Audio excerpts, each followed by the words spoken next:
Sharing with you in this video 5 ways to let go of limiting beliefs that are going to allow it to be the case in your life where you can just take action, you can do what you have to do, accomplish the things that you need to accomplish, even if there's seemingly limitations being imposed upon you in the present moment. And so the first way to let go of limiting beliefs that are sort of stopping you from becoming that person that you really want to be is really to understand that what you don't want to do is identify with the limitations in your life. So for example, what you don't want to do is just become a person, so to speak, that always experiences this thing going wrong, or whatever the case might be. Or maybe you're just not good at this thing, like whatever the case is. It's just not you, that you can say like, oh, I'm just not good at that.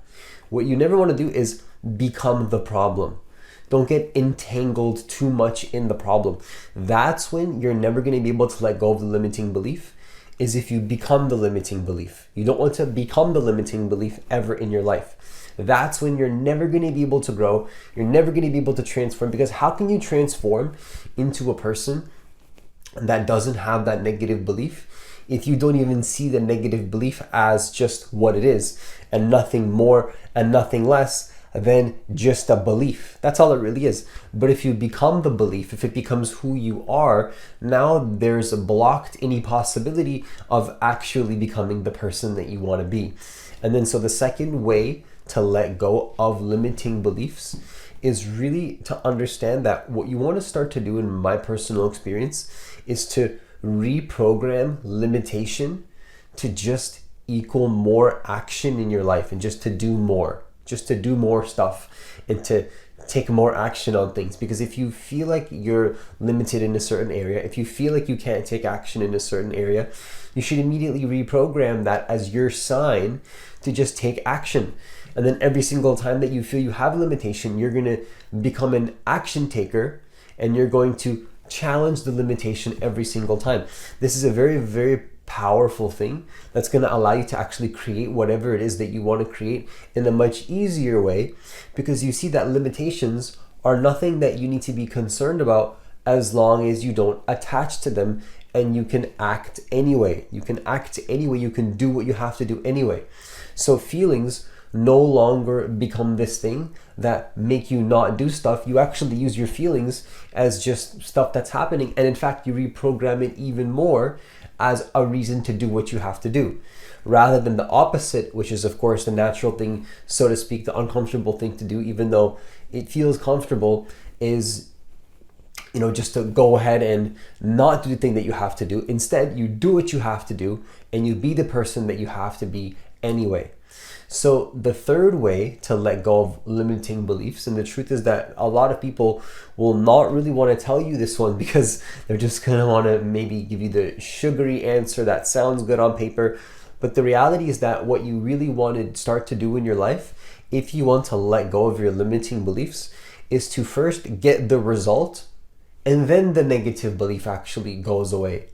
Like oftentimes we think that we have to feel worthy to get a result. It's like, not really. You don't have to feel worthy. You don't have to feel any type of way. Your frequency and your vibration doesn't have to be in a particular state necessarily to get the results that you're looking for in your life.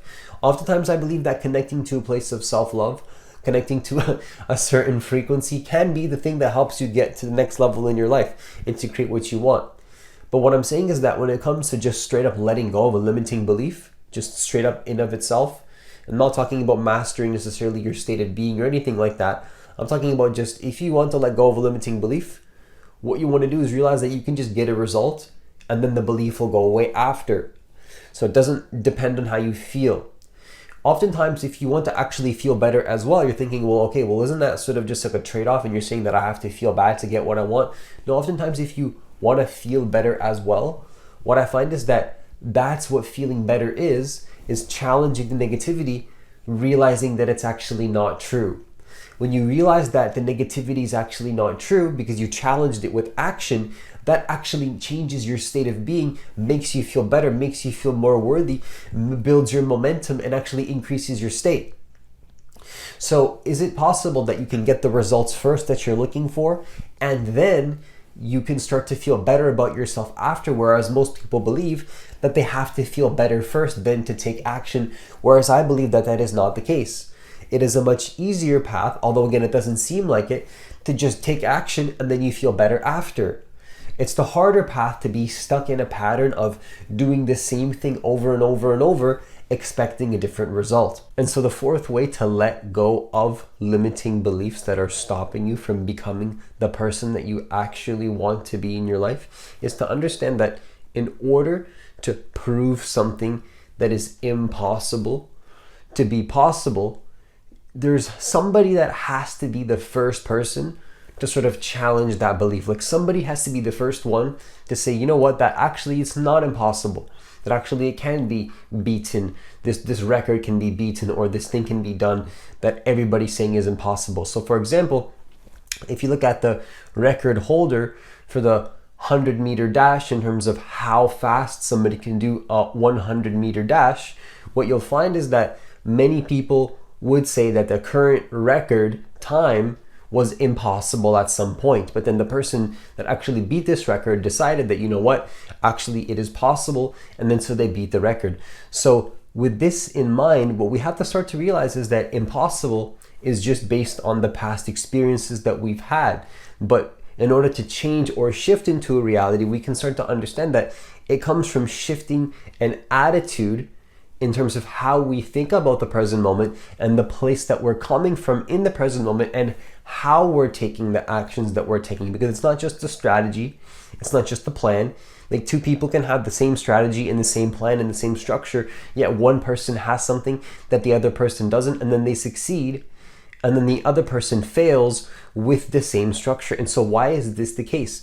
Why does one person fail with the same structure yet the other person succeeds? Is because one person understands that it's not just the structure, it's the place that you're coming from internally and the attitude that you have about the present moment that oftentimes can make one person see something that is impossible as actually something that is possible. And then so what one person believes is impossible, they can start to actually challenge in their life on a consistent basis and see that they don't need to be defined by their limitations and then what they believe is impossible, and then instead, of course, start to challenge that much more with, of course, action as well, which is going to help you to embody that identity and then become that person that you want to be in this present moment and turn it into an actual reality. And then so the fifth way to let go of limiting beliefs, and this is also going to be another one that nobody really tells you because they're going to want to give you the fluff answer that makes you feel good, is to understand that really who you are depends on who you choose to be. This is what most people don't want to accept.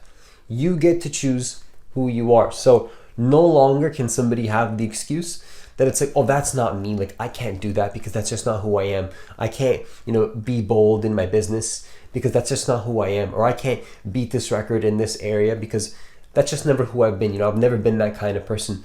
No longer can you have that kind of excuse because you understand that with a decision to become something different right now, you can be that thing right now. Let's say you're trying to let go of a bad habit, but you say, oh, this is just who I am. I can't let this go. But you have to become a new person to let go of a bad habit. So a good example is people try to let go of a bad habit and say, oh, I'm going to do this challenge to let go of this bad habit. But a challenge to let go of a bad habit never works because the identity, the core identity belief never changes in terms of who you're becoming.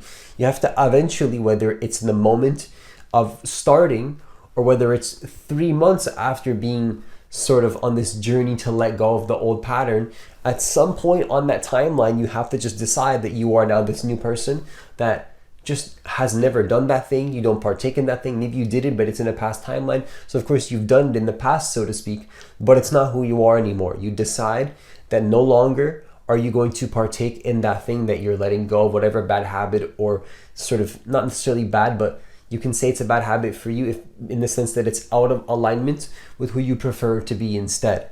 So really, of course, from that perspective, yes, it is bad. I'm saying that it's not bad in sort of the greatest perspective, but from a relative perspective of actually living in the grounded earth, in this existence, you have to understand that you need to show up in a certain way. You need to participate in life in a certain way with other people.